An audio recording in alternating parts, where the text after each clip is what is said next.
Good morning, students. Today we are going to continue our topic of integers. In part 1, we studied about integers, addition of integers, and some of its property. What are the properties?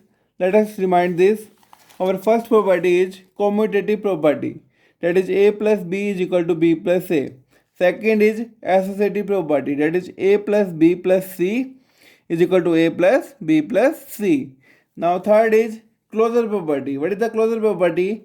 It says that if we add two integers, then answer will be an integer. So take an example, minus 3 and 4.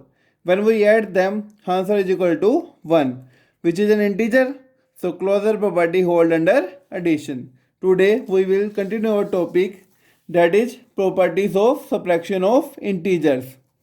Our first property is that not commutative under subtraction, means commutative property not hold in subtraction.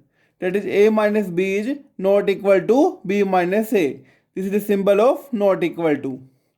Now let us take an example. Take 4 and 7. When we subtract 4 minus 7 we get minus 3, and when we solve 7 minus 4 we get 3. Both are not equal. So commutative property not hold under subtraction.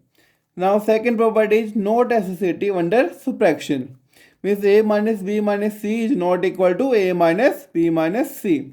So take 3 minus 5 and 11. When we put in both the sides, answer one is 19 and another is minus 3. So both are not equal. So associative property does not hold under subtraction. Now third property is closure property under subtraction. What is closure property? That difference of two integers also a integer. So take an example, 4 and minus 11. 4 minus minus 11 is equal to 4 plus 11. That is 15, which is integer. So closure property hold under subtraction. Now we will discuss some important questions. Question number 1 is, write a pair of integers whose sum gives a negative integer.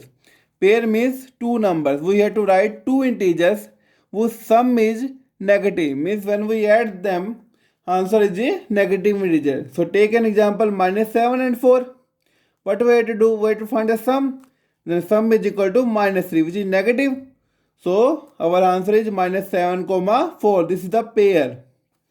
Now question number 2, write a pair of integers whose sum is greater than both the integers, means we have to find two integers.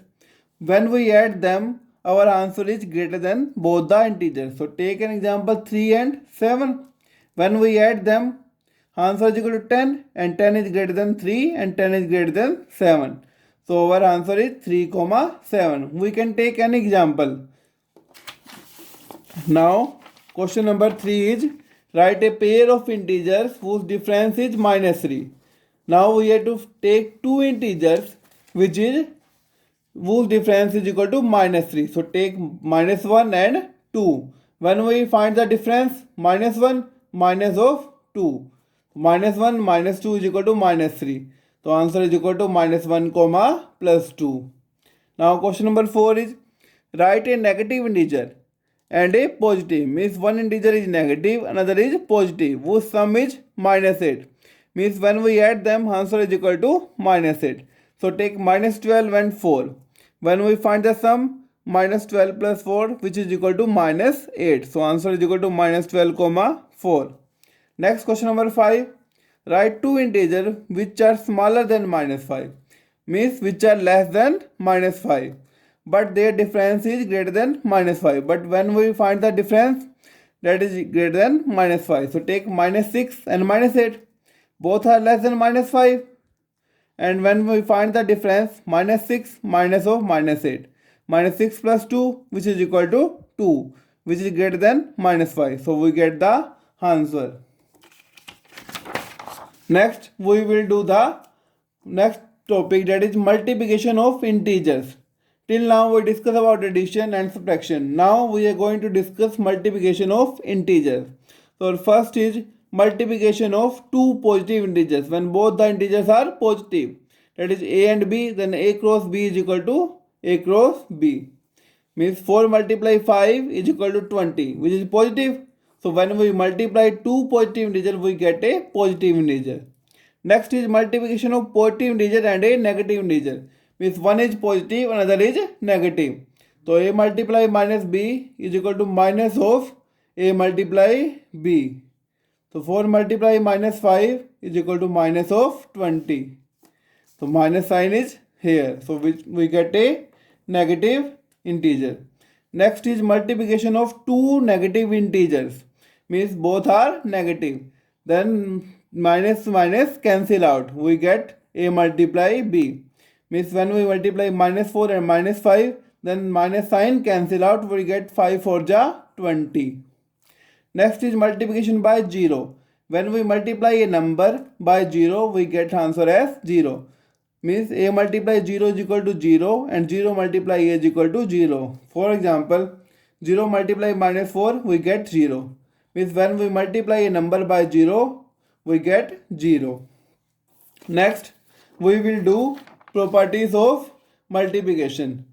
Same way as we do in addition and subtraction, same property is here. First is commutative property. Commutative property, that is a multiply b is equal to b multiply a. So let us take an example, minus 7 and 2. When we multiply minus 7 by 2, answer is minus 14. Or when we multiply 2 by minus 7, we get minus 14. So commutative property holds. So second is associative property. What is associative property? That is a multiply b multiply c is equal to a multiply b multiply c. So take an example. Take a is equal to minus 3, b is equal to 5 and c is equal to 2. And verify associative property. We have to verify this property. So first take the left hand side. That is a multiply b multiply c. Means what is the value of a? Minus 3. What is the value of b? 5. And value of c is 2. So minus 3 multiply 5 means minus 15 multiply 2 is equal to minus 30. Similarly, right hand side is equal to a multiply b multiply c means minus 3 multiply 5 multiply 2, that is minus 3 multiply 10 means minus 30. Both sides are equal, so we verify our property. Next property is closure property. What is closure property? That when we multiply two integers, we get a integer. So take an example, multiply minus 2 by 3. We have minus sign and 2 multiply 3 is equal to 6, which is integer. So closure property holds.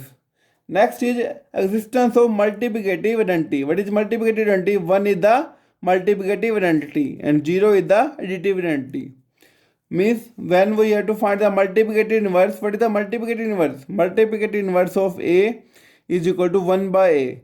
Suppose we have to find the multiplicative inverse of 5, then that is equal to 1 by 5.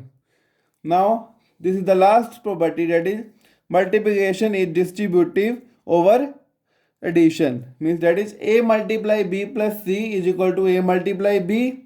Means first we multiply by the first number and then put the same sign, that is plus, and then multiply a by c. This is the distributive property over addition.